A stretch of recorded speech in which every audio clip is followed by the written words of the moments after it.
Now return to Malcolm in the Middle. Gonna do? I'm gonna go on strike, and you can all try living without me. You gotta think about that, huh? That's what I'm gonna do. I'm gonna do that. I'm gonna Kids, we're free. Everyone knows Malcolm is supposed to be the genius in Malcolm in the Middle. That is literally the premise. He gets tested, moved into the gifted class, and from that point on, the show treats him like the smart one trapped inside the world's most chaotic family. But the longer we rewatch the show, the harder it gets to ignore something. Malcolm is smart, but Hal is gifted. Not in the school way, not in the solves equations instantly way. Hal has a stranger kind of genius, the kind that only activates when he is roller skating, bowling, painting, race walking, panicking in public, accidentally avoiding responsibility, or loving Lois with the intensity of a man defusing a bomb. And once you notice it, Hal stops looking like just the goofy dad. He starts looking like one of the most bizarrely talented people in the entire show. That is why we love him. Because Hal is not secretly smart in a boring way. He is smart in the most Hal way possible, accidentally, emotionally, obsessively, and usually while making everything worse. So today, we are going through every time Hal was the real genius in Malcolm in the Middle. And by the end, Malcolm might still be the smartest person in the house, but Hal might be the only one who actually knows how to survive living there.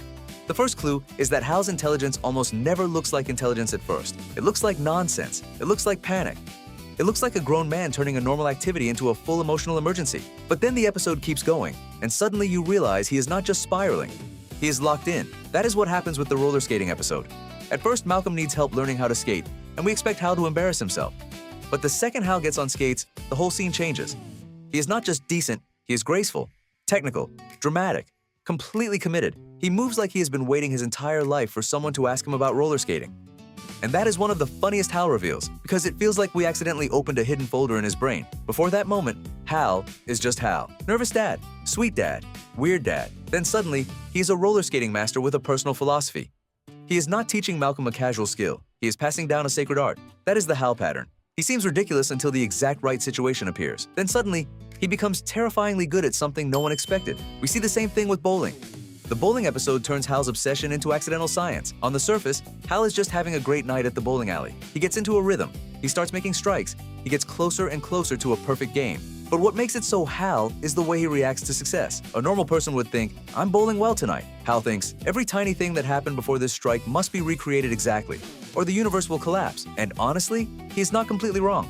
Because underneath the absurdity, Hal is tracking variables, the movement, the timing, the mood, the people around him, the rhythm of the room, the exact feeling of the moment. To everyone else, it looks ridiculous. To Hal, it is a system. That might be the perfect summary of his entire brain. The instinct is brilliant. The execution is insane.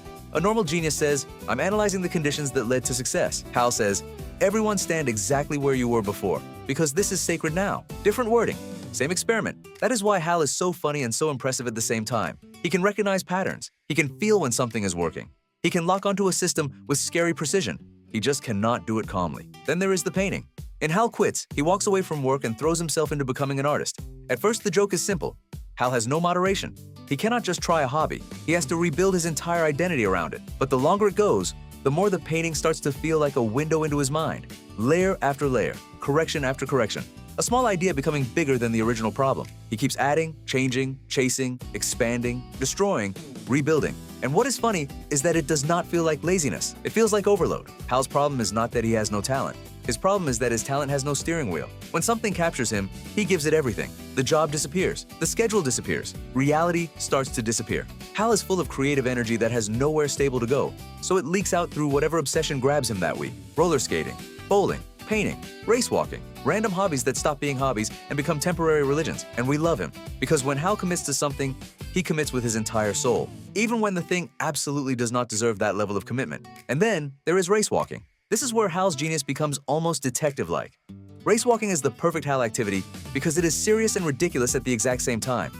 It has rules that look silly from the outside, but inside that world, those rules matter deeply, and Hal naturally becomes completely absorbed. He does not just try it, he studies it, he respects it. He emotionally enters the culture of competitive walking like he has discovered an ancient martial art. And the genius part is not just that he tries hard, it is that he notices the rule, the tiny technical detail, the difference between walking and running, the thing most people would ignore because the whole activity already looks funny. But Hal does not ignore it. Hal sees the system. That is one of his most underrated abilities. Hal can detect when the rules of a world are being violated. Not necessarily important worlds, not worlds that help pay the bills. But once Hal decides a world matters, he becomes its most intense student. And if someone breaks the rules of that world, he takes it personally. That is not just Hal has a dumb hobby. That is Hal finding a new universe, learning its laws, and appointing himself the moral guardian of it. Absurd genius, but still genius. And then we get poker. The poker episodes are not about Hal secretly becoming some cool card shark. That would be too normal. What makes them interesting is that Hal thinks he is entering one kind of game, and then realizes he is inside a completely different one. He thinks the game is poker, but really the game is status. It is insecurity. It is friendship. It is who feels respected, who feels excluded, who is pretending not to care, and who is quietly keeping score.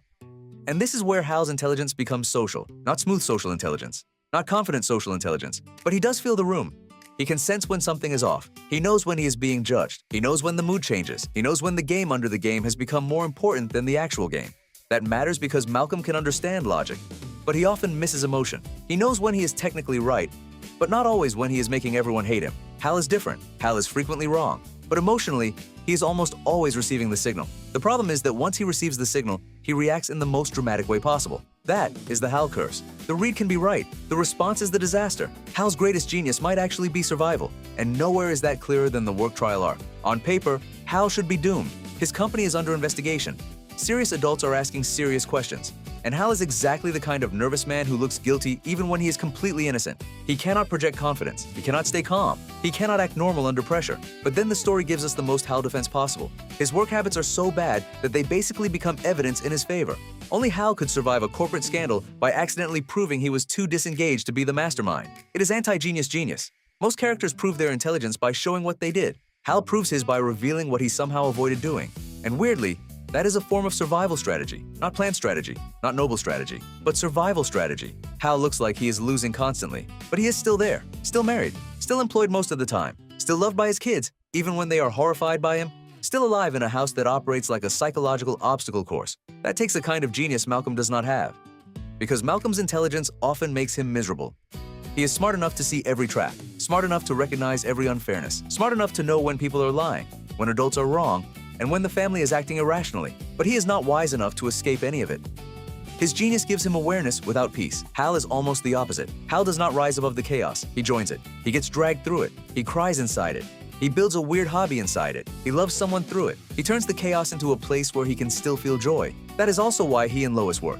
Lois is control. Hal is surrender. Lois fights reality. Hal gets pulled behind reality holding a sandwich and somehow calls it a family outing. And as ridiculous as that is, the family needs both. Without Lois, the house collapses. Without Hal, the house becomes a prison. That brings us to the real reason Hal might be the genius of the show. His intelligence is emotional. He loves loudly. He panics honestly. He commits completely. When he is scared, we know.